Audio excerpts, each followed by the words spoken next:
Okay, good evening and welcome to the Wednesday, August 20th, 2025 working session. We will start the working session with the citizens forum. Mr. Nilsson, would you please come up and just state your name and address, and you'll have 5 minutes, and I'll put my finger up when you're down to 1 minute if you should need it. Steve Nielsen, 603 East 41st Street. Thank you. Hibbing. I just got a couple questions, okay? I just heard that you're planning on redredging everything south of Jack and Don's. Well, I live at 603 East 41st Street, and the section of that creek, river, whatever you want to call it, it's a ditch. Between Highway 169 and the church here at 41st Street has not been done in 33 years. I know that because I've lived there for 33 years. I've dealt with your flooding for 33 years. Okay. The city has never once done anything from the highway to where my property starts. So yeah, you can go ahead and dredge it on the other side of the Jack and Don's. That doesn't help me none. Go ahead and finish. You know, I'm here to find out what you're planning on doing. You know, another study by Bar Engineering, you done one in what, was it 2009 or 2012? Nothing got done. It's 2025. So do we have to wait another 13 years before you do it alongside my place? That's 13 more years of flooding. Okay. You just bought a bunch of property. Why don't you buy mine? I'll move. You can have your big grinning ditch right there. Yeah, I'm a little upset. I think after 33 years, I have the right to be. All I've gotten is empty promises. Okay. No action. Tell me when you're done, and then I'll... I'm done.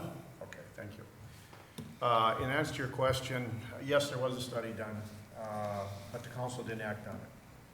So I can't control what happened back in 2009, or whatever year that was. But you have to update your model. That's just the way you have to do it. Jesse, and maybe you could respond. I mean, at one time, I know we were looking at, because I worked for Public Works at that time, I worked with you. We were looking at a holding pond one time on north side of 169, and then there was additional work. What all is BAR looking at as far as our issues with 41st Street? So Mayor Council, so we met with MnDOT, because you know MnDOT has a really big problem under the bridge. Yep. When it rains a lot. That water all drains to the same spot on 41st Street. So we met with them, we met with Bar Engineering, we hired a grant writer to try to find funding for this project. The city did purchase property north of the highway for a potential pond, but like you said, at that time, the council didn't act on it, totally different council, didn't act on it. So now, here we are starting with a project at the low end to try to get that cleaned up, hopefully to get the water draining from the church between your property out of there faster, and then looking at it with the models with MnDOT to try to figure out, because they got a big problem too. So if we fix our problem, it doesn't solve their problem, and vice versa. So we want to work together and make sure we do it right when we do it. So we're in the engineering stages right now, in the design stages. First stage is cleaning out the stormwater conveyance south of 41st. So that's what we're gonna do first. Excuse me, is that also gonna fix the sewer water problem? Probably not. So with that, so there's, looking at the sanitary sewer, there's roughly 160 homes that are upstream of you per se on the sanitary sewer system. So right now, the issues that we have is you have a big percentage of the homes have drain tile with no sump pump. Well, when it rains a lot, drain tile collects the water from around the basement, goes into the sanitary sewer, so it inundates the sanitary sewer. So that's a totally separate issue than the stormwater that's coming by your place. Because Right. from what I understand, most people are having sewer backups, Yes, not stormwater backups. I am having both. Okay, the stormwater affects my property. It's eroding everything out. I'm gonna lose trees in the next year. They're gonna be laying in the church parking lot. Yep. So yeah, we are, But that doesn't stop, that doesn't stop the sewer water from coming in. That's a completely separate issue. correct, you're correct. It's a different issue. than the 33 stormwater. years of this? And we started with our lining project, our rehab project.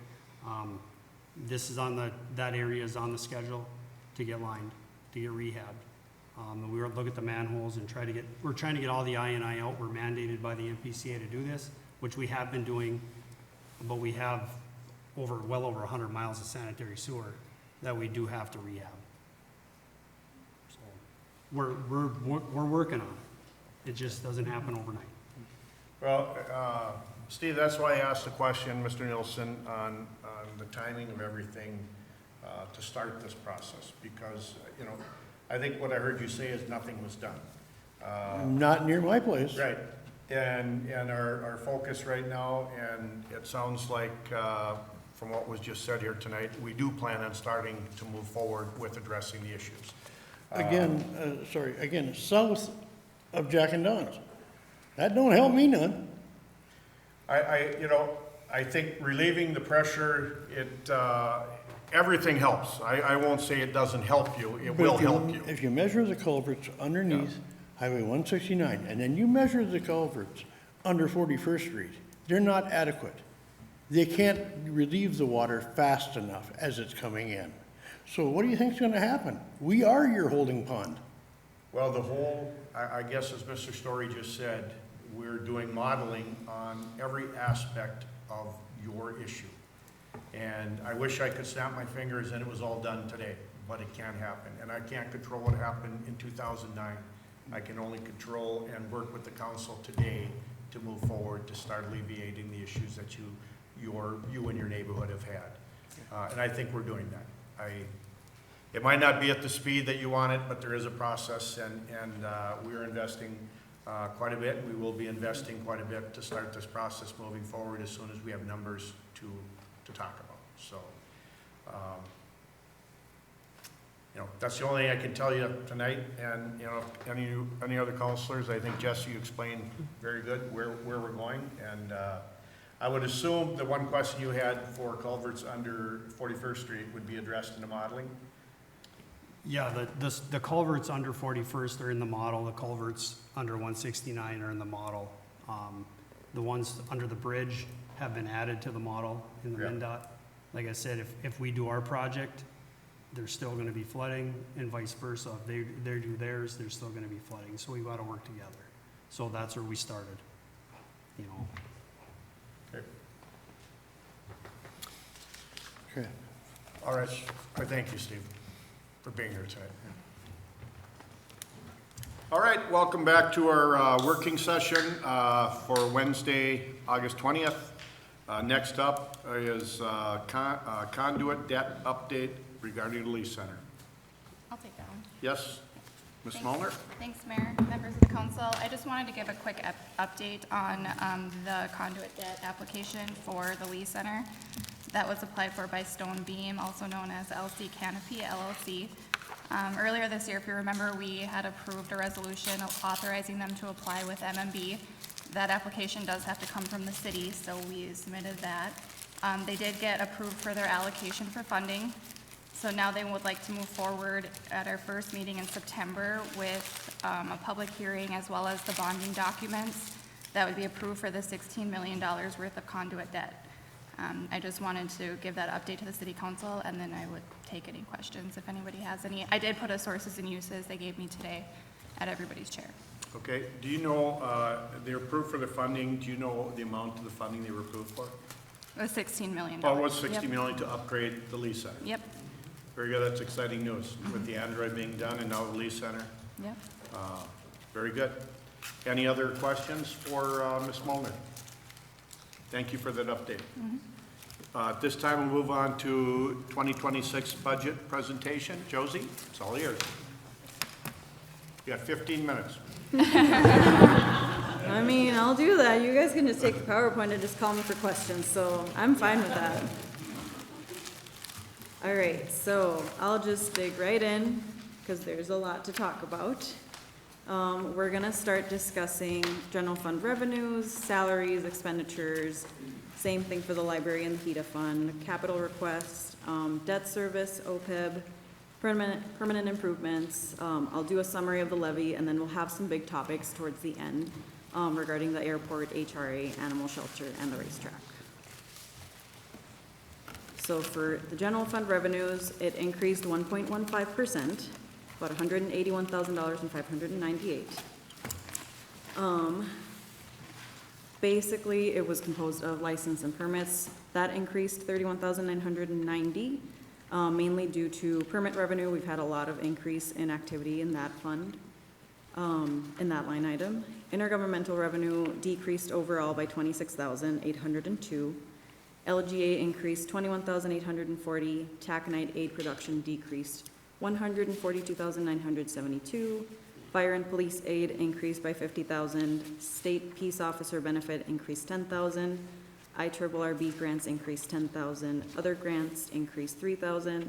Boundary Waters Drug Task Force increased 10,000. The SRO remained the same as last year at 60,000, anticipating 2 SROs for the 25-26 school year. Other state aid increased 5,900. St. Louis County Assessor's Office services increased 5,430. This is just the reimbursing account. Charges for services overall increased about $148,905. Maps and specs decreased 700. Assessment searches increased 500. Public safety ambulance revenue increased by 100,000. School parking lot lease increased 1,250. Cemetery revenue increased by 17,960. Golf course revenue increased by 23,800. Hibbing Parks and Rec revenue overall increased by $6,095. Fines and forfeits decreased 18,000. This year there's been less parking fines. Miscellaneous revenues overall increased by 33,505. City Hall rent revenue increased by 800. That's mainly the St. Louis County contract increase. Memorial building revenue increased by 31,975.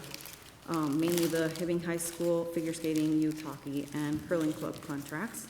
Miscellaneous revenue other decreased by 1,000. Hibbing Parks and Rec facility rentals increased by 1,230. Police donations increased by 500. Doing pretty good with my 15 minutes. So salaries, we adjusted the base pay structure to reflect the contract negotiations for 2026, so that's accounted for under on the bottom line. Currently, we're budgeting an anticipated increase of up to 13% for medical insurance, up to 10% for post-65 retiree medical insurance, and up to 3% for dental insurance. The Public Works Garage requested a full-time shop support supervisor and an additional mechanic to keep up with taking over public safety vehicle maintenance in 2026. This was removed during the admin recommended budget process, just through the understanding that we will have a combination of in-house and outsourced maintenance. City services staff is currently coded to 5,300, planning on doing budget adjustments to the respective department's activity as expensed. So last year, we had coded all of our city services employees throughout City Hall, Recreation, Parks, Golf, Memorial Building, and Library. And we're tracking more of the activity as an actual basis, and we'll just do budget adjustments to reflect those changes in 2026, as of right now. We also added a 0.5 FTE budgeted for a maintenance lead for the public safety building, anticipating just the maintenance for the new building to come. And then we also included the Minnesota paid leave tax that is going to be starting as of 1/1/2026. For expenditures, mayor and council increased 15%, mainly due to medical insurance and additional memberships. Elections increased quite a lot because of the elections being every other year, so we have 2 elections coming in 2026. City clerk department decreased 3%, mainly in professional services. Finance department decreased 1%, reduced medical insurance, professional services, and rentals. Administrator, 7% increase, base pay structure, medical insurance, and Minnesota paid leave tax. 16% increase for the auditing department, mainly due to the audit cost increase. Assessing department is another St. Louis County reimbursable cost, so that's the net amount that we'll receive in revenue. Legal, 12% increase. Monthly legal services have increased. HR, 4% increase, base pay structure, medical insurance, and professional services. Building and housing increased 23%. Most of that is through the demolition line item, and partially through the BPS structure and the small tools and equipment. 14% data processing, restructuring IT services, budget software, and 365 backup. Decrease of 34% for City Hall. This is mainly the staff split not being accounted for in 2026, but comparing apples to apples is truly 12% increase. Mainly with the small tools and equipment trying to remove the pews and chamber chairs. So bottom line for general government is a 7% increase based off of the base pay structure, professional fees, medical insurance, Minnesota paid leave tax, and elections. For public safety, police, 12% increase, base pay structure, overtime, medical insurance, and work comp insurances, Minnesota paid leave tax, and professional services. 110% for the animal shelter. That's due to the current circumstances, the increased operating, so we'll talk about that in later slides, more in depth. The fire department increased 3%, mainly through repair, maintenance, labor, and travel and training, having decreased, and the base pay structure, medical insurance, and small tools and equipment increasing. Paid on call decreased 1%, just some minor adjustments to repair, maintenance, parts, and labor. 60% increase for emergency management for professional services. Code enforcement decreased 54% due to the cost of the code enforcement supervisor being allocated to the animal shelter. So we'll talk a little bit more about that later. So bottom line, public safety increase is the 10% base pay structure, overtime, Medicare, medical and work comp insurances, and the animal shelter changes. Health and welfare, we have a 7% increase due to the base pay structure, overtime, Minnesota paid leave tax, and the medical insurance. For public works, engineering increased 2%, base pay structure, medical insurance, small tools and equipment, and then a decrease in professional services and rentals. For streets and alleys, there was a 3% increase. Base pay structure, temporary employees, Minnesota paid leave tax, operating supplies, travel training, and traffic signs increased. And then medical insurance, fuel, work comp insurance, and repair maintenance labor decreased. 1% increase for street lighting, repair maintenance labor, slight increase. And then public works garage, 6% increase due to base pay structure, medical insurance, Minnesota paid leave tax, and property liability insurance. So the bottom line 3% increase is mainly medical, Minnesota paid leave tax, and operating supplies. So this is where the city services has changed quite a bit.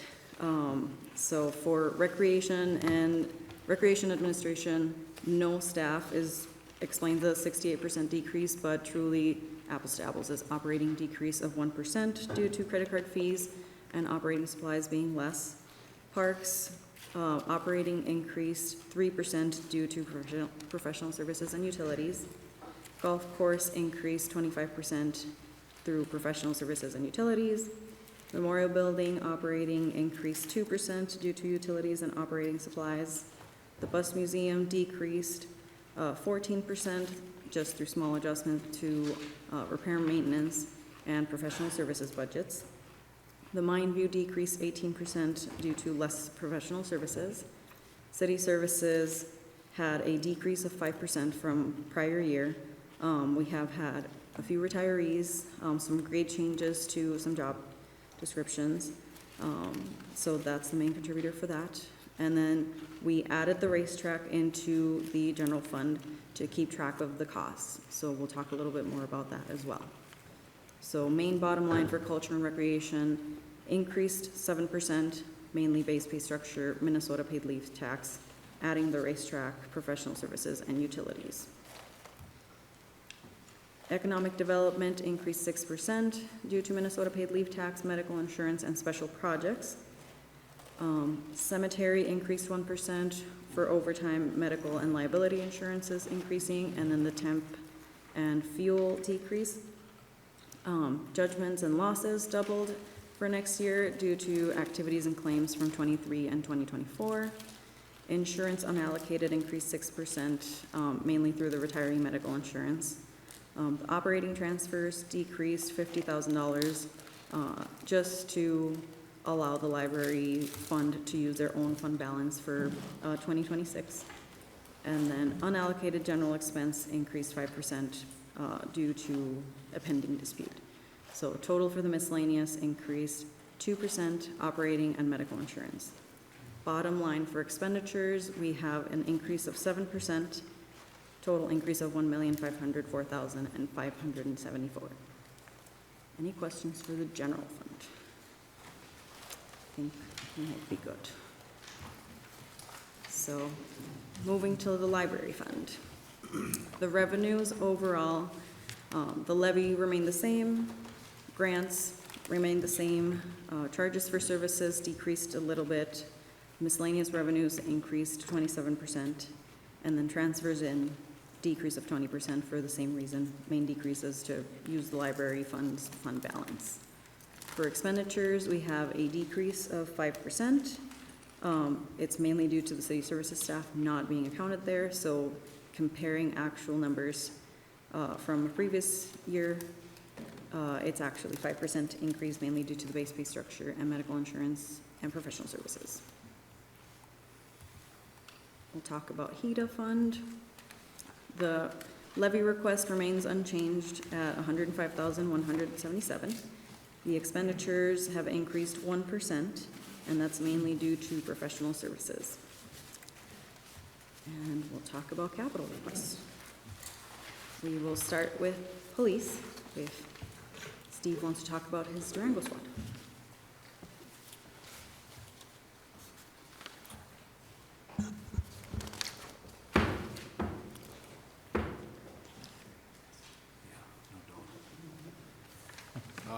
Mayor and council, really our only capital request this year, squad cars, like in years past. Sticking with the Durangos, those have been coming in the lowest at the state bid, and they're actually roomier than the Explorers. So the guys and gals like those a lot better, with the exception of our K-9 officers. They actually like the Explorers better because they're both small, petite females, so that works out good for them.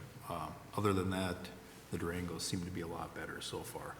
So we're gonna stick with those, replace everything in that for the most part, with the exception of the radar unit and miscellaneous equipment like that.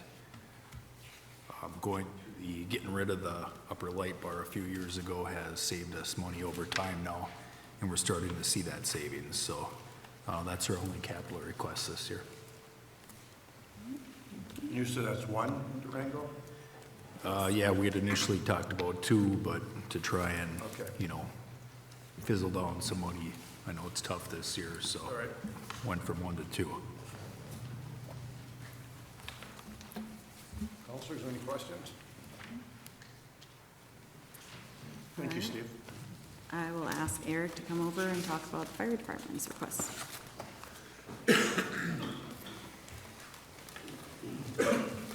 Evening, Mayor and Council. The only thing that we have impacted on the fire department side of capital budget is our ladder truck that you approved to be ordered. There's payments in stages of completion of the truck, which saved us approximately, I think I looked today, it was about $35,000, paying it over a couple of different sequences. And we anticipate that one of those sequences could potentially be in the end of 2026.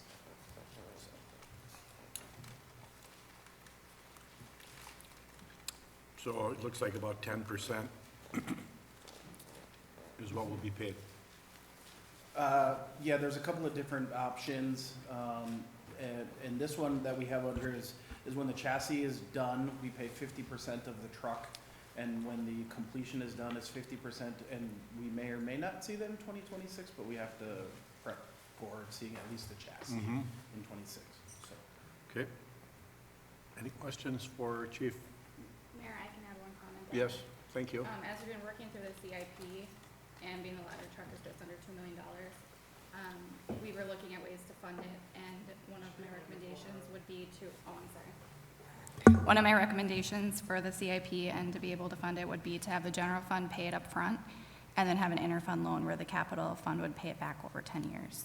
That way, that would keep our levy for this ladder truck for next year at 195,000, and then we'd have capital for other equipment. Okay, and we're sitting in good position for you to make that recommendation then? Yes, at this time we are. Okay. Any other questions? Thank you, Chief. Thank you.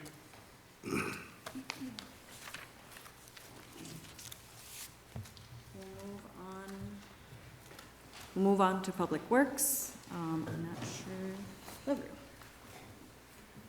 Good evening, Mayor and Council. So the few things we have was the prior ordered plow truck, which is our second truck coming. We ordered that back in February. We're hoping to see that early winter, spring of '26, so we might see it before the end of it. Couple other things that do not affect the levy, but we do have coming with in next year is a pothole patch trailer to try to help our alley patching. We did some this year to try to keep up. You know, Jesse's got the plan of replacing, but we're also gonna do as much patching as we can. So this new trailer is a lot user-friendly to get our alleys in a lot better shape, the ones that we're not redoing right away. And then third thing is this plow truck has we've talked about this in prior workshops, it is a hook truck, but this will be a water tank spray rig to be able to chloride our dirt roads when we need to touch them up, or mine view, stuff like that. So we wanna line that up with this truck, and we will be using undesignated funds that we had okayed prior with that other patch unit that we're changing direction on, so. That's our request for Public Works. There was some other stuff, we did have to cut some stuff, we got a big need, but it's about what we can do it every year, so. Counselors, any questions? Very good. Thanks. Thank you.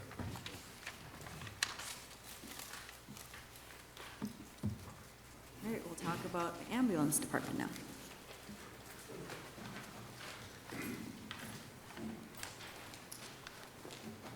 Evening again, Mayor and Council. We're trying to get on a replacement plan for our ambulances. So we do have an ambulance scheduled in our capital improvement plan on the even years.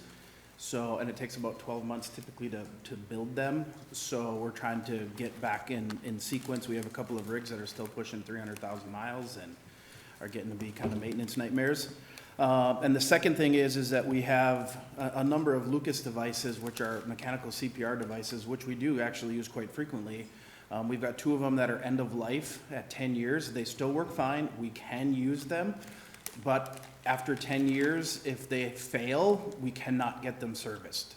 So we're looking to just preempt and replace 2 of our Lucas devices that are gonna hit their 10-year spot in 2026.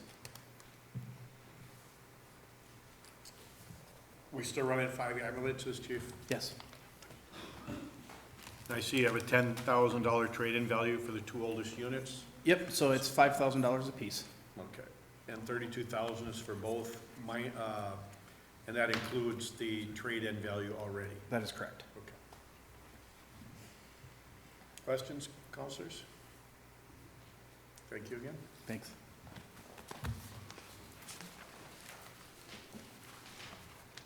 All right, we'll move on to culture and recreation. I'll ask Nick to talk about that. Thanks, Josie.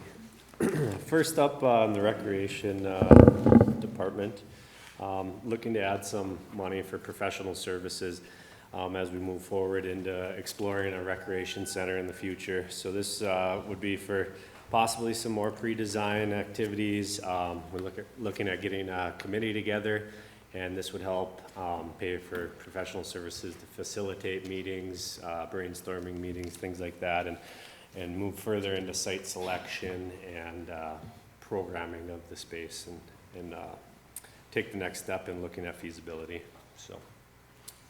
All right. So we'll just be adding on to the work that has been done, or Correct. piggybacking on what's already been done? Yep, correct, yep, just going the next step. Okay. Are you looking at bidding this out or going consistent with what we've had? we're gonna go out with an RFP here shortly Okay. for, both, construction management services and architecture or design services. And then, forming that committee after that and having these, architects and CM to help facilitate these meetings. Okay. So. Very good. Counselors, any questions? All right. Try to model it after our public safety, how we kind of did Yep. that, so. The next one, parks. We got a lot of capital needs in the parks, but one of our main things is our skid steer. We're running the 2008 model right now, and the last 2.5 years, we've put a ton of money into it to keep it up and going. It is one of our heavier used pieces of equipment, and just looking to replace that and get something new to replace that 08, so. That was a 247B, I think, is what that one is. Are you looking at staying with that same size model? Will our attachments that go with 240 stumper, all those attachments will be designed to go on the new one that we buy? Correct, Or they're pretty yes. interchangeable, I think. Yep, correct. Whatever we get, we're gonna continue to use the attachments that we have. Okay. Counselors, any questions? Okay. Moving on to the golf course, we're looking at updating our sprayer for chemical applications to the golf course. We currently have a 92 pull-behind trailer type of sprayer. We're looking at getting a drivable one, and then also using it in the parks to spray and kill weeds in more of the parks instead of contracting some of that out like we do now.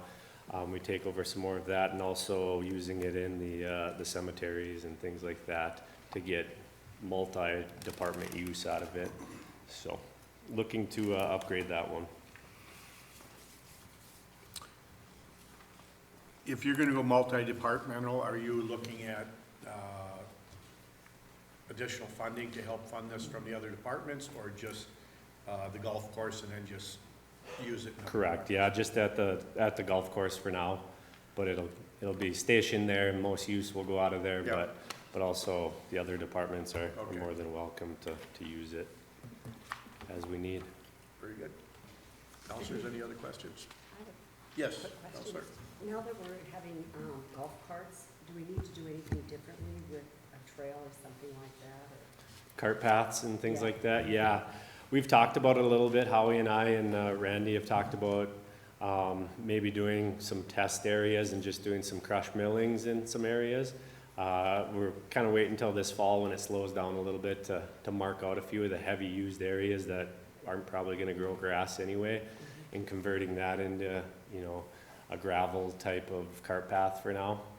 But yeah, it's something we're gonna have to address with the more use of carts. There are definitely wear spots that probably won't grow grass again.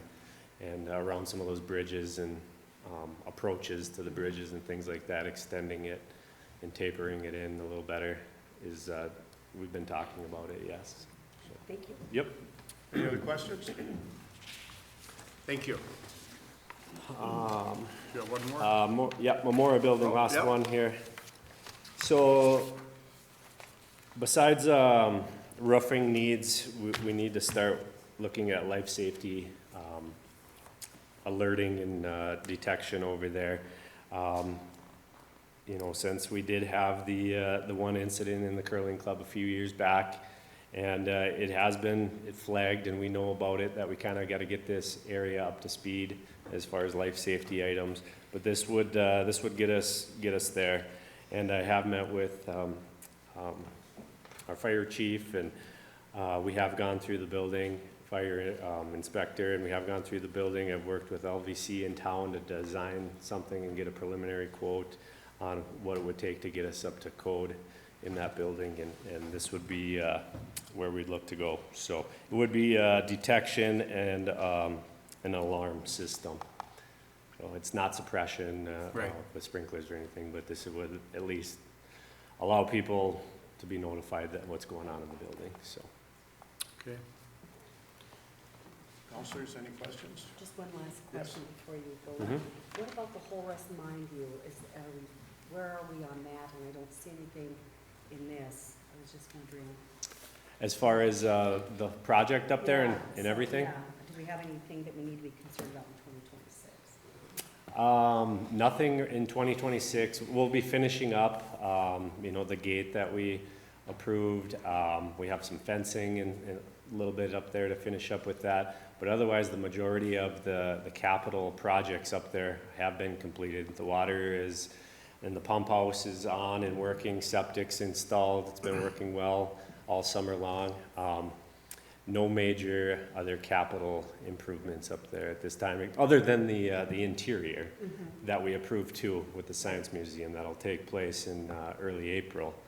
But once we finish off that interior, that's the bulk of the capital projects at this time. Great. So, Good job. Okay, any other questions for Nick? all Thank right, you. thank you. All right, and I'll ask Betsy to come over and talk about economic development.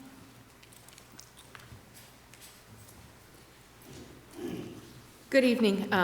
The first item on here is the Nortec property and the remaining installments that we have talked about with the contract for deed.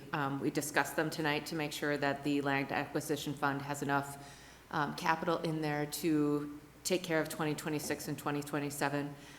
Counselor Faso did ask me a good question that when we sell when HEDA sells the property up on 7th Avenue East, do those funds go back into that land acquisition? They do.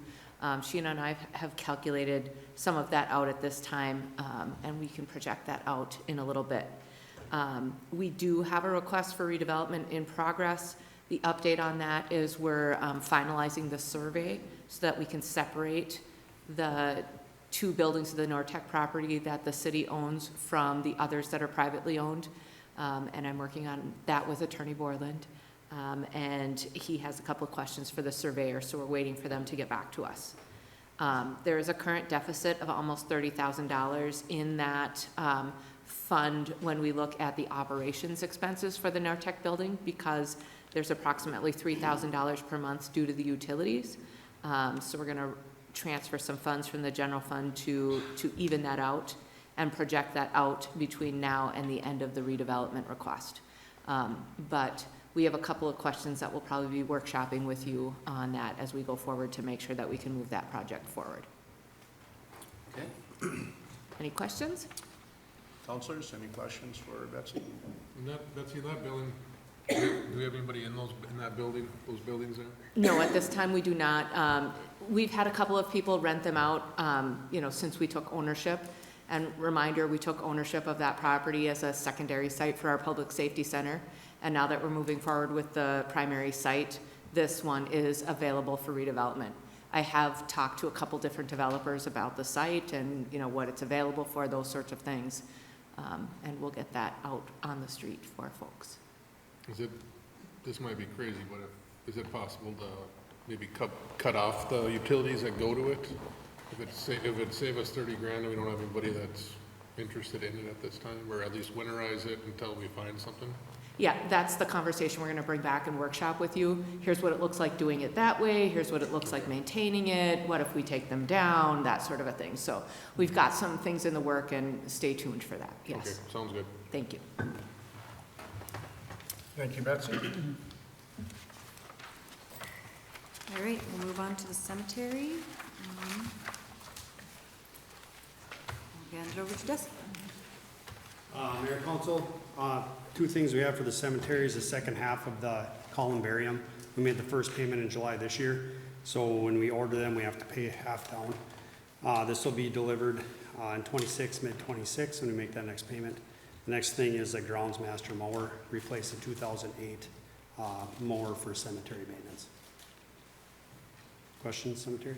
This columbarium will go on the one closest to Lowe's in that circuit there? Yep, I think we have, that'll be 6 out of 8. Okay. We'll have 2 spots left. All right. Then we can look at, we'll budget half every year, and buy one every other year, Okay. instead of buying one every year. Counselors, any questions? Thank you, Jesse. Thank you.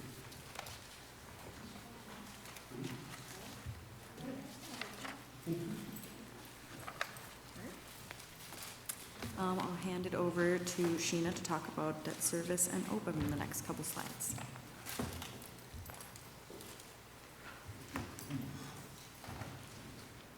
Good evening again, Mayor and members of the council. This first slide, I'd like to talk about our debt service levy. We've been levying about $550,000 to $600,000 a year to service our debt service needs. Depending on the amount of the CIP bonds that we have to issue for the public safety and public works facilities, the debt service levy will need to be increased to pay back those annual bond payments. Currently, I have built in an additional $644,815 for that preliminary number of $10 million of CIP bonds, which is increasing the debt service levy to about $1.2 million. We do have the local sales taxes that'll be pledged to pay back the GO local sales tax bonds for the public safety building, but the amount that was approved of the legislation and our voters, that was $19.6 million, so we can't go above that for the lost bonds. Does anyone have questions on the debt service?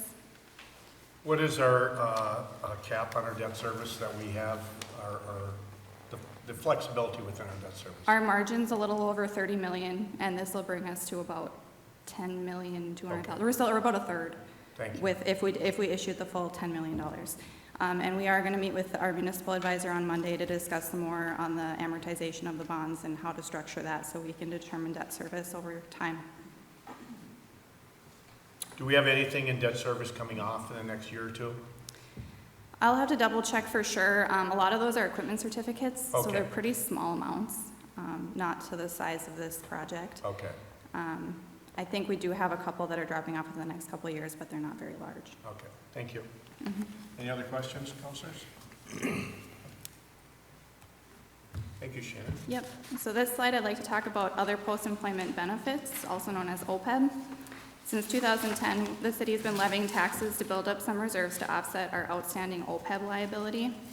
The liability, according to our actuaries, stands at about $30 million, and we currently have an OPEB fund that has equity of about $9.8 million.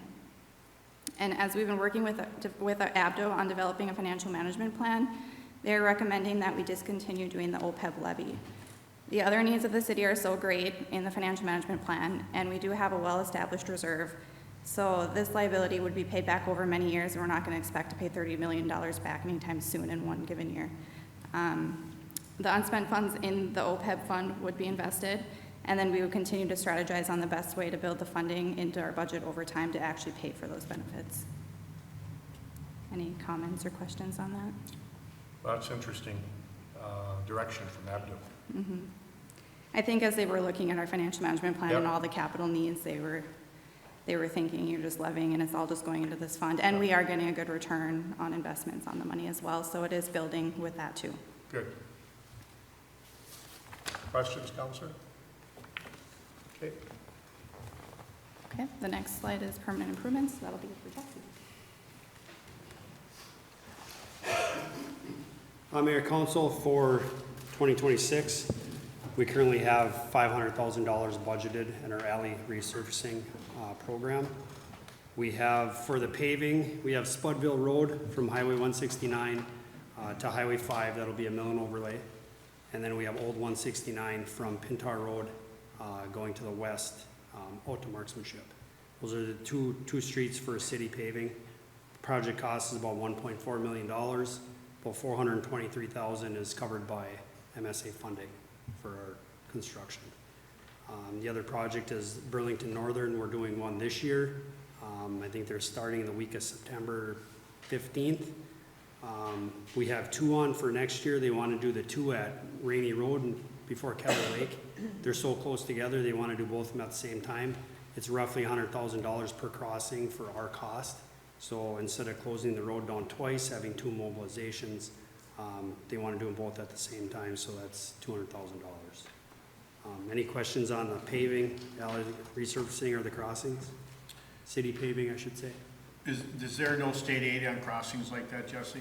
That's a county road, isn't it? That's a city road. Oh, It's city road through Kelly Lake, okay. and then when it goes northwest, All it's right. county. And then south, it turns into Rainy Road is county also, correct? South of 169. Oh, just Is south, county. road, okay. Yep. Any questions for Mr. Story? Thank you. For state aid paving, that's next. So we have 23rd Street, the rest of it from 9th Avenue to the highway. Mill and overlay, curb and gutter, tree removal. We'll be partnering with the HPU on this project for some water main work, steam work, pretty much the same thing we did this year. Linquist Road, First Avenue to Erickson Road, that'll be a mill and overlay. We did have 19th Street from First Avenue to 12th Avenue East on here. We're gonna move that to 2027. I think there's, talking with the HPU, there's some steam work they wanna do there, and I believe some water work. So that'll be moved to 27, and we're gonna add 4th Avenue East from 41st to 42nd Street. That's a state aid segment, so we'll add that. So the total project cost is a little different, but it's MSA funds anyways, it doesn't come out of the levy. So, Nice. any questions on our state aid paving? Just Jamie? No, I can talk to you about a different time. I was just gonna ask about the lien on 19th. You said you're gonna put that off maybe one more year. Yeah, so, and I can touch on that a little bit. Okay. So that project was done a year and a half prior to me coming to the city. Yep. What they did was they rebuilt the north, or the south lane. The north lane, there's a 9-foot storm sewer underneath it, so it's really hard to rebuild that section of road, is what I've been told. And it's super shallow, the 9-foot storm sewer. It's not far underneath the surface.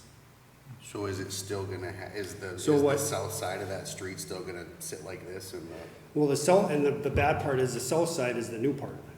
yeah. That's tipped. So what we could do is, just kind of thinking out loud, you rebuild the curb and gutter on the north side, you'd have to pave the gutter on the south side to get that big crown out of there. Because I believe that's a concrete base, but it's only a concrete base on the north, the north side of the road. Nightmare that is. Yeah. I don't understand how we, Yeah, there'll be some yeah, thinking that goes into that one. yeah. But yeah, we're gonna move that out, because I know there's some steam work, some water work, and we wanna get that rolled into that project as well. So is that gonna turn into a project the size of 23rd? Because that's a major bus route also. We wanna maybe plan that to be done before school starts. 19th, you're saying. So the preliminary plan is we wouldn't do a total reconstruct on 19th. Not all the curb and gutter, not all the sidewalk would have to come out. There would be spots of concrete base and some curb that gotta come out, but it wouldn't be a total reconstruct like 23rd. Next year's will be. The next half of 23rd will be a total reconstruct like that. Yep, That's 9th to 12th, correct? Or 9th to 169? 9th to 169, correct. So Jesse, I don't know where to ask this question, but what about the sewer lining? Are we going to be doing that anymore with the sewer lining? Yes, so that's not in this. And not in this? That's not on this, no. So we are currently going after more funding for our sanitary sewer lining. So this year, I believe we did, or we're currently doing, about 24,000 feet. We're gonna be looking to do a much larger scale project with funding Okay, in the coming years. okay. So we don't need anything for matching or anything like that, then? Not at this time. Okay. Next one, sidewalks. So same as this year, in the last couple of years, we have a $75,000 levy, $75,000 special assessment for a potential total project, $150,000. That's been working very well. We've been replacing a lot of sidewalks under that. A lot of schools have partnered with us on that. We do have a collaboration project with Public Utilities in Greenhaven, 2nd Avenue East from Outer Drive to Inner Drive and East Access Drive. So I believe we have $340,000 budgeted for this year, right? That will carry over to next year. I do have to, that engineer's estimate that Bolton & Make is doing, I'm sure they'll update that to reflect current prices. But currently, that's what we have budgeted to carry over is $340,000.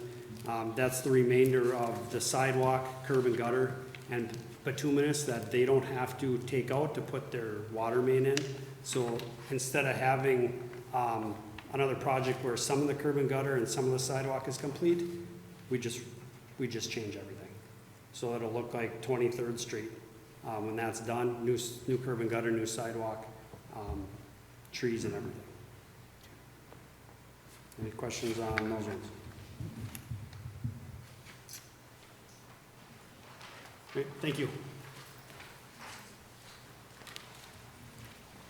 All right, so our bottom lines for the general fund is a 20% increase from last year. The library's ask and HEDA's ask have remained the same. Debt has increased 127%. OPEB has been reduced. Tax abatement, including the CHAA MOU, has remained the same.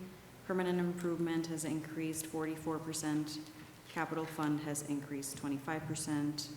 Airport's levy request has increased 3%, and the HRA's request has remained the same for a bottom line total of 22% increase over next year. Any questions as of now? I know it's a big number.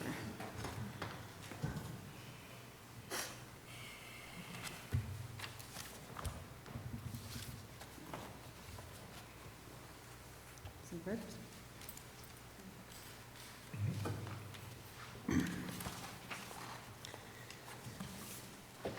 So, couple things.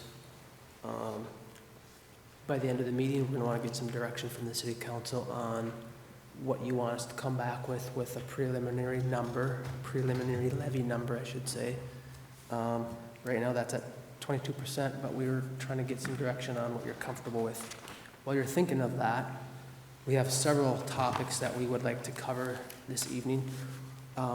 I put them in a sensitive category because they're relatively sensitive, and I want to start with our airport ask.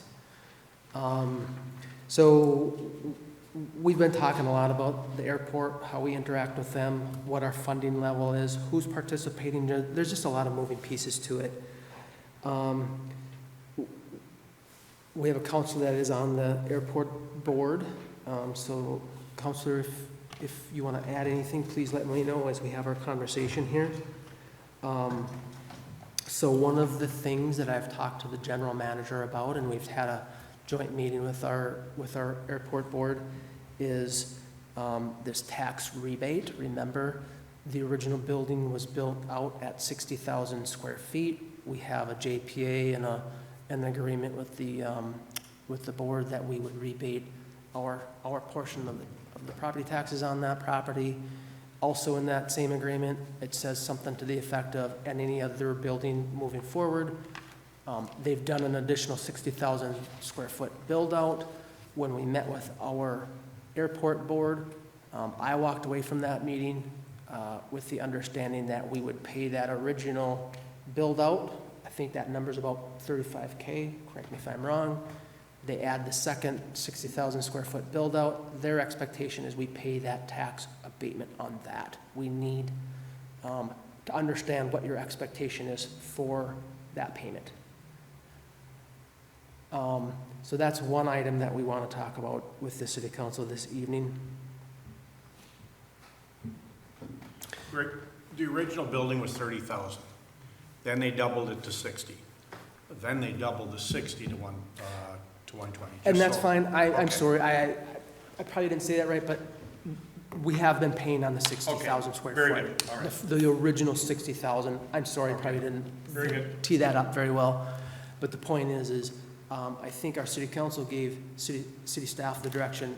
We're comfortable paying with the original agreement. Any additional build out, we have a question about that. And that original build-out is my understanding, that was the spec building as it sat there for many years, Right. right?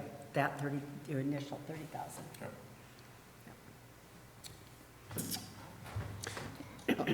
So, item number 2 is, I know that the city taxpayers have a large interest in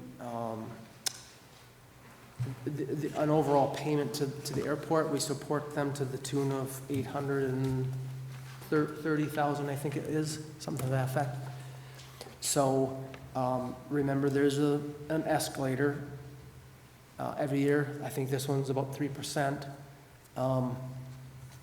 I'm trying to gauge the city council's comfort level with that ongoing contribution and how we can better control those costs. So that's item number 3, or number 2, and then item number 3 is, I'd like to get all on the same page on our joint meeting next week with the airport board. Remember, we meet annually with them. They propose their budget to the board, and then oftentimes they ask for city council action. My thought is we probably should not take action on that until we have a better understanding of how it's going to fit into our overall budget. So those are the 3 items. I'll just open up for questions and answers if that's okay. Greg, what I hear you saying is we take the same approach we did last year.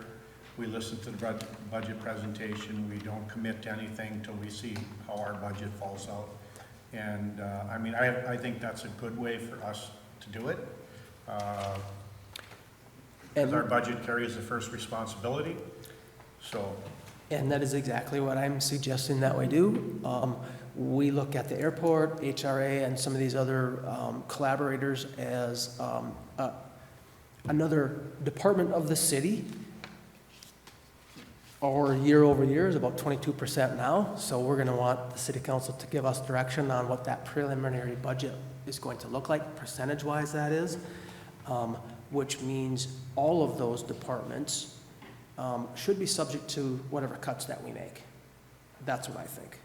Maybe you don't agree, and I would respect your opinion on it, but that's the direction that we're looking for. And so if I'm reading this correctly, we're looking at about 2.5 million that we have to try to figure out what we're going to do if we want to stay close to where we were last year. So that does make sense with that joint meeting. That sounds right. I support that approach. Council? Absolutely. Yep. So you're looking for a percentage from us? Is that what you were asking? We'll come back to that, Counselor. I mean, unless you want to talk about that now, I don't have a problem with that. Might as well. Okay, That's let's do it. 10%, we just started. No. So we're at 20? Yeah. Was it 10 to start? 22. Yeah, we went down to like 10. Before we, Preliminary. the airport authority, can we just go back there for just one Yep. second, please, and thank you. So, help me remember what the, between the 2 entities that make up the Hibbing, well, it's Hibbing Chisholm Airport Authority. Is Hibbing usually around 85%? We run about 85%, and Sheena, if I'm wrong, please let me know. Well, it depends on the fluctuations in tax capacity. No. If the tax capacity changes, then the percentage split changes because it's spread across Hibbing and Chisholm based off of our tax capacities. The way it's been has been approximately 85-15. 85-15, okay. Thank you for clarifying that. But even with that, it's equal proportion on the amount of money coming in, right? Split between the cities, our 85 is the same as our 15 financially. Right, like if you had a $100,000 house in Chisholm or a $100,000 house in Hibbing, you'd be paying the same wherever you lived. It's just because Hibbing has more tax base. I think that's what you were asking, right? Right, Yeah. so it's still, Right. it's not like we're paying the bulk of it indirectly. No, it's based on an accurate formula of how to get there, so.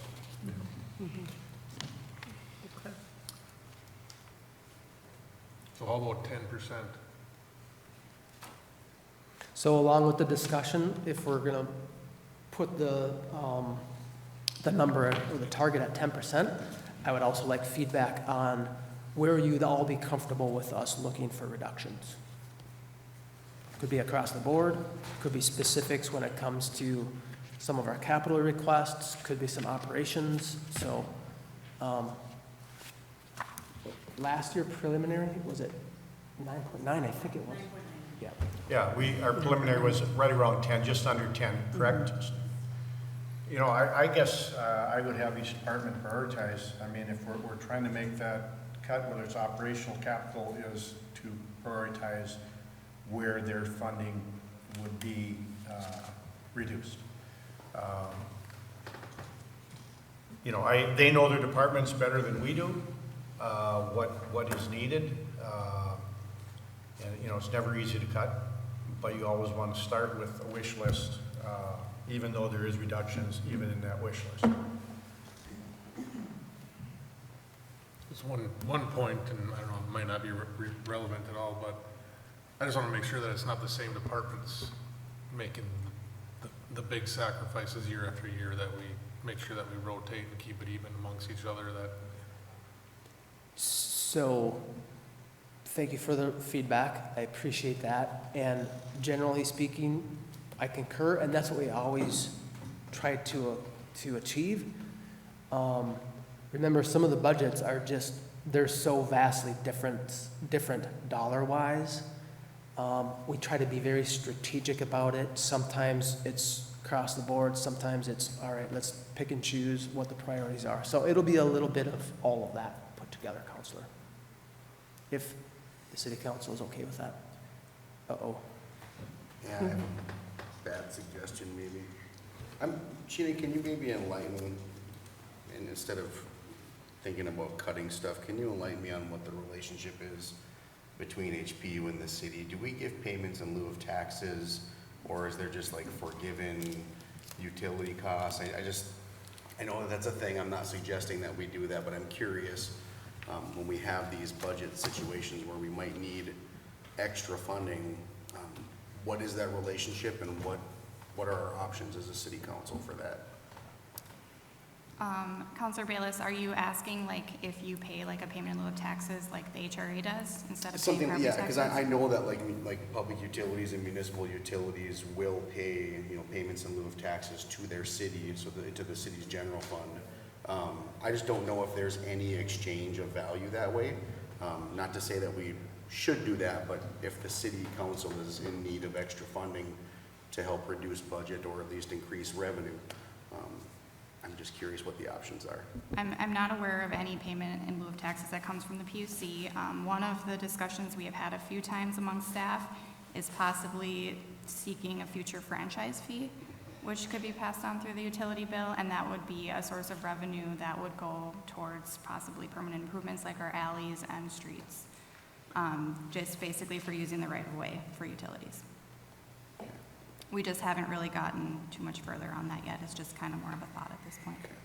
And I know that we've talked about having those conversations about organizing who's actually doing what and what is the cities and what is the utilities. Long conversation, big topic, but we should consider all the options, as bad as that may be from the other end of that.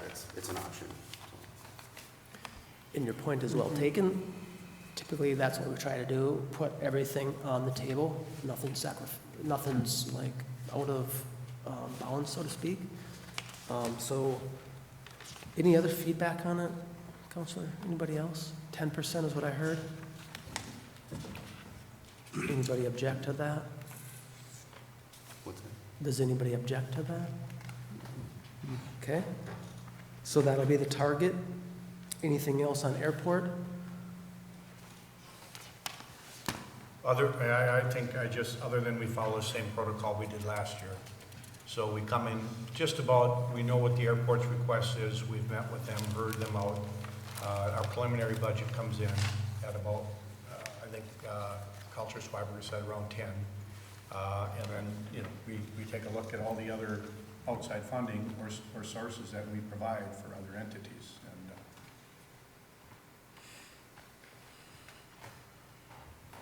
All right, I'll move on to HRA. The executive director from the HRA was here recently. Any feedback on the request from HRA, which I think was 100,000, which was identical to the 2025 ask. So. Good. No, that's good. I have no problem with that. It's kind of tied into this project we're doing with them right now too. So, we've got almost a $28 million project moving forward with housing and infrastructure. Any other feedback on HRA? That being the case, we'll move on to the animal intake. I know there's going to be some conversation and questions.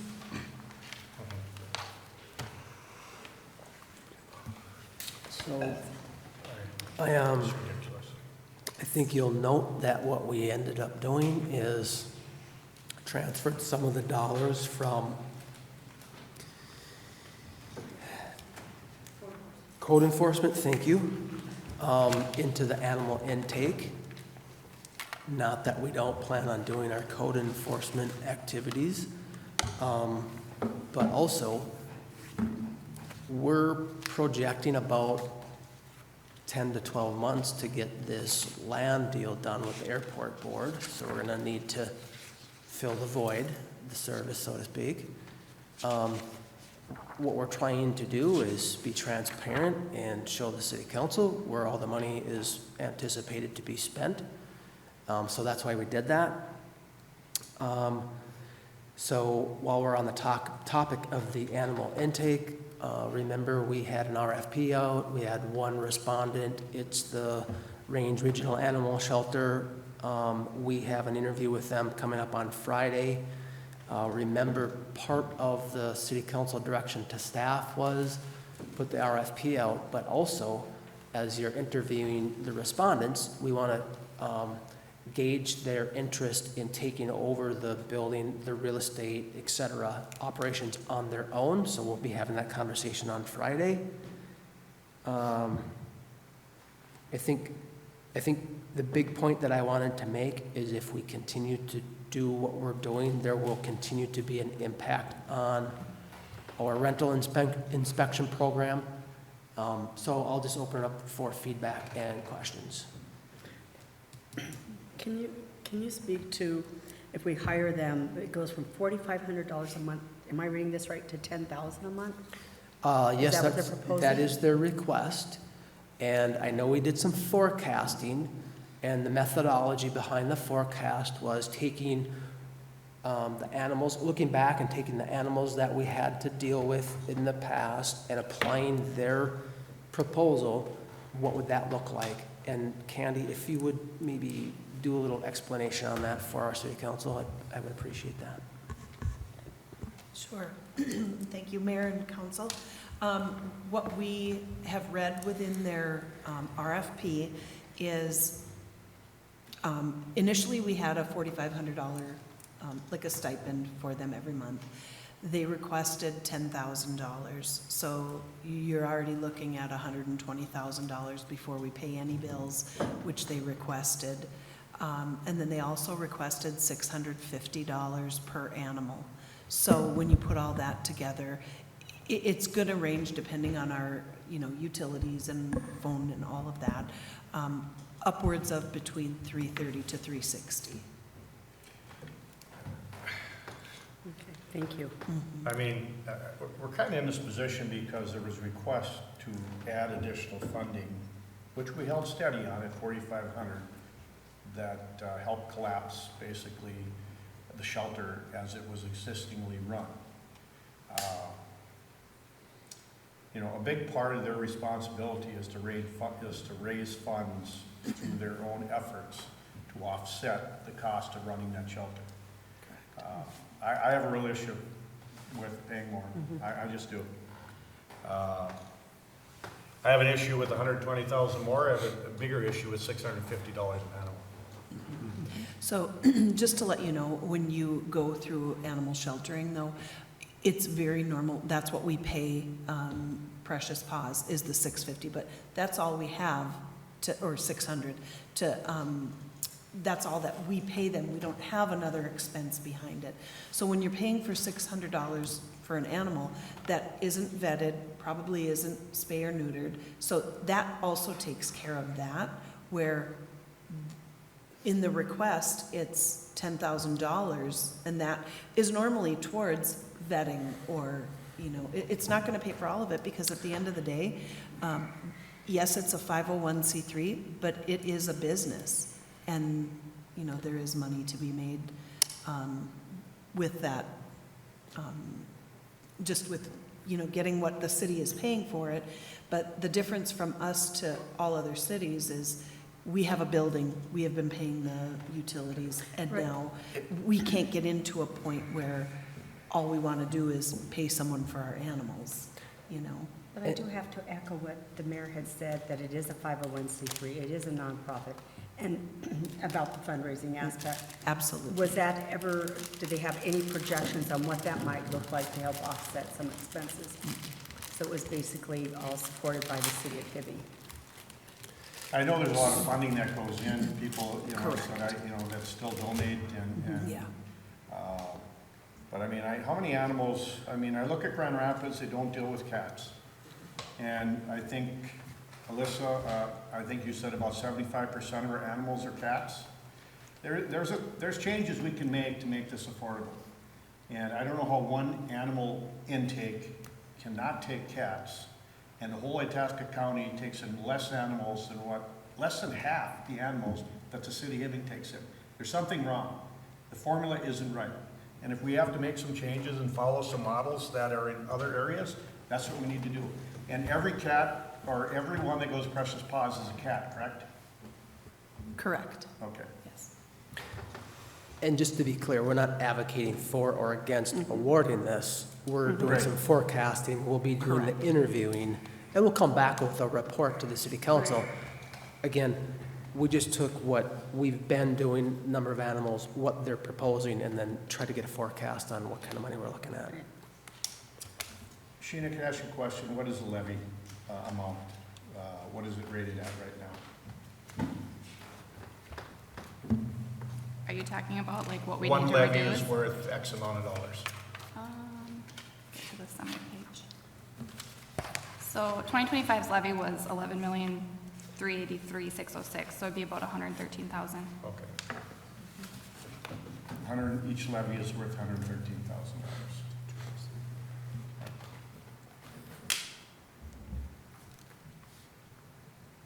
Yeah, getting back to the RFP, have those questions been asked? Kind of building on what Councilor Hoffman-Sockman said and I said regarding funding that comes into the shelter. How much funding has been coming into the shelter through donations and things that should offset these costs, part of the cost, plus their fundraising, which was a big part of what they used to do. You're asking me how much, or? Yeah, do we have we asked those questions? No, so we'll be interviewing them on Friday at noon.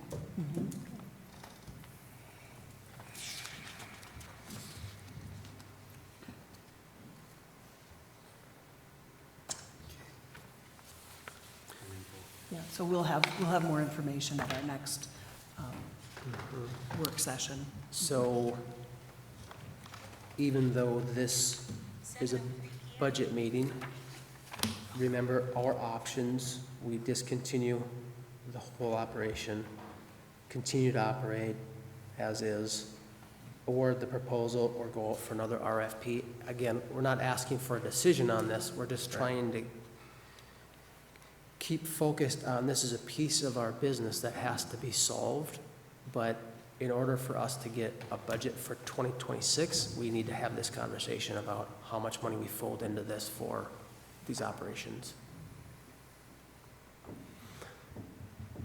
And Well, Greg, this is what you're projecting, or what your initial conversations have been. So you're basing it on your initial conversation with the RFP that you do have in. Is that correct?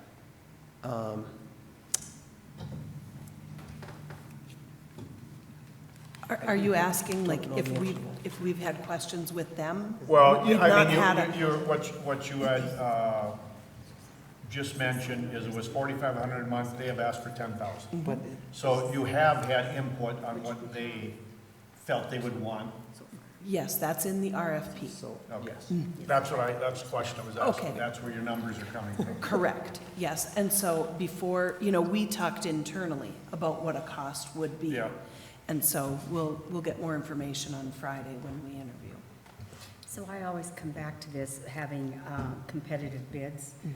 So in my viewpoint, this isn't competitive because you have one and they can set it at whatever, right?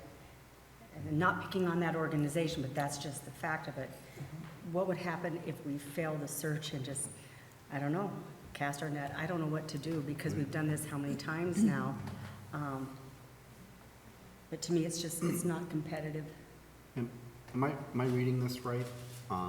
Does it say that we are operating it at about 214,000 a year? That is what we think we're doing right now. Because That remember, is spreading some costs. remember, a lot of what we're doing, where we're pulling resources from now, are already baked into the budget. Wages, for example. So what we tried to do is demonstrate in 2026, here's what we think it'll look like. And Counselor, I think you're looking at option number 2, right, on page 21? 20, yep. Page 41? Yeah, go ahead. So part of that 215,000, we put in 50% of the code enforcement supervisor because a lot of her time is being spent there.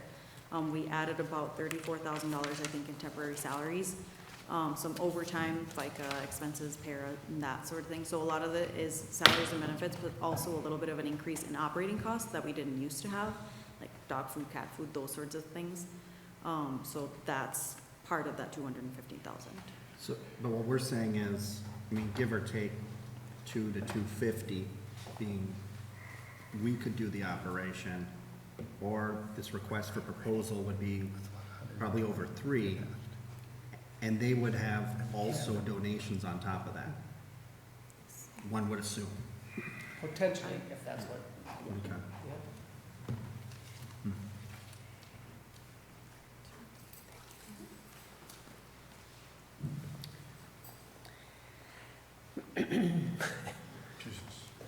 So, I mean, we used to operate at what, about 120? What was our, or a little over 100,000 is what we used to be, and they used to raise their own funds. Yeah. I don't know how we got here. I just, to me, this is ridiculous.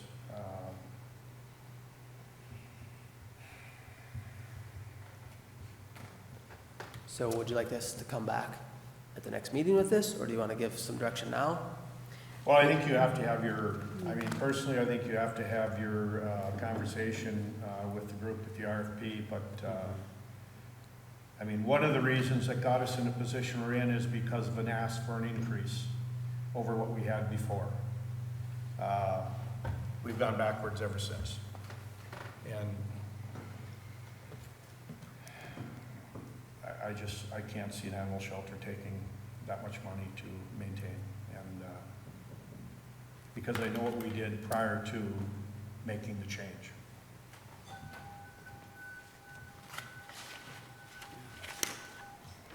I don't see a way I'd be able to support that number. Pardon? I don't see a way I'd be able to support that number either. Just kind of echoing what Pete's saying. The number being number 2? Option 2? I mean, just what their response to the request was, yeah. Yeah. But to your point, we do have to go through that interview on Friday. I think that's the best thing that we do. Yes. We have a bunch of questions. So we will come back. For for budget purposes, my suggestion is we stick with option 2 as laid out in the packet. And then we work from there depending on what we hear on Friday and prepare for our preliminary levy to be approved on the 17th of September. That's my thought. If there are any objections, please let me know now.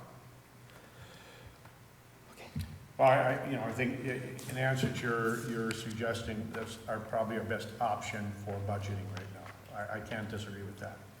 I mean, we have to start somewhere with our budgets, but this definitely has to be looked at. And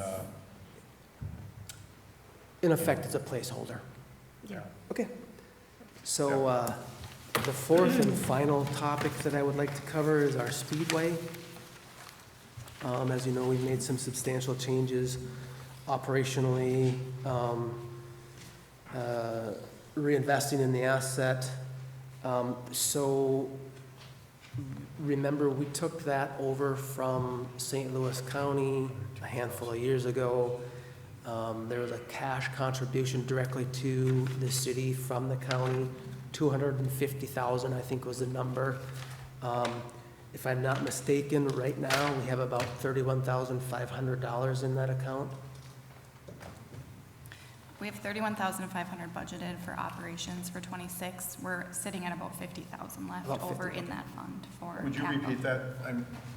31,500. We built a department within the general fund to start maintaining operations since we're close to depleting that capital reserve. The capital reserve has around 50,000 left, so we don't have much left for reinvestment there. So while you're thinking about that, we are going to suggest that we levy something for that asset. We're thinking we're going to need about $50,000 a year ongoing. I know the next step that we have planned, we should do a look at the structure of the existing grandstands. We know they're old, we know they need some attention. So I think that'll be the next big step when it comes to, all right, so how are we gonna manage this? It would be a long-term commitment, and I think the last thing that I'll mention to the city council is the agreement that we have with the operator. So the first 2 years, the rent for that operator, $1, so that'd be 25, 26. For 27 and 28, we share in the gate, so we get $1 per ticket for those that attend those races. 29 and 30, that slides up to $150, and then in 31, it's $2 per ticket. So what we're trying to do long-term is build a war chest, if you will. We'll be doing some work as we go along, but also, hopefully, we have some leftover from that, some of those levy dollars left over, but also then those dollars coming back in as we share the success of the racetrack.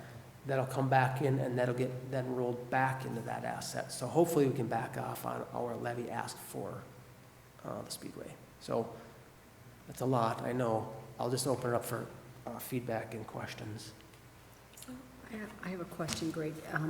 So does the operator still have to, is still committing $10,000 per year for capital improvements as well? Yes, great question. And so I think I maybe forgot to mention that. So the operator, yep, he is committing $10,000 a year. And so is the city committing $10,000 a year for that. Good, thank you. Yep.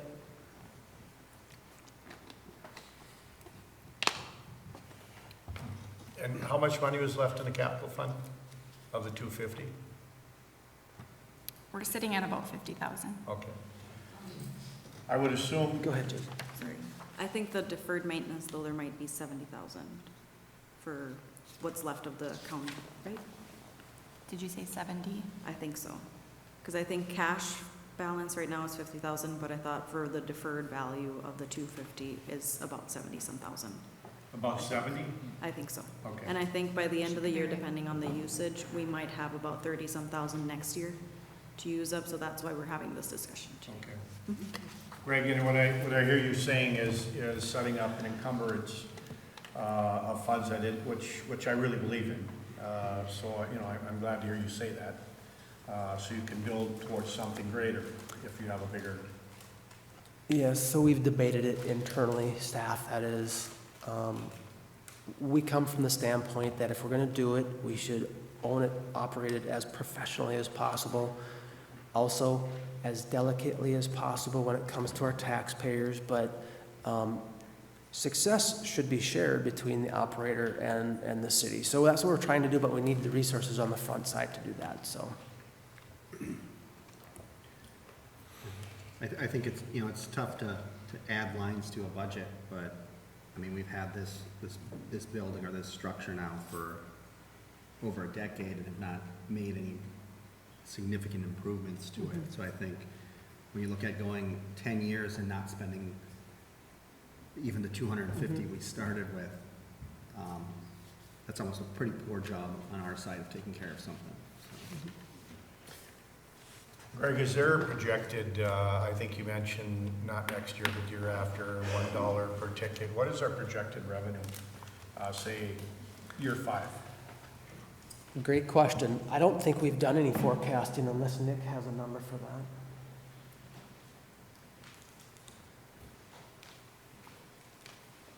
When we came up with the agreement at that first rate was $1 per ticket, that would get us back to where we were with the old association on projected numbers. It would get us back in that $12,000, $13,000 a year, and then up from there. Okay. Moving forward, so. All right.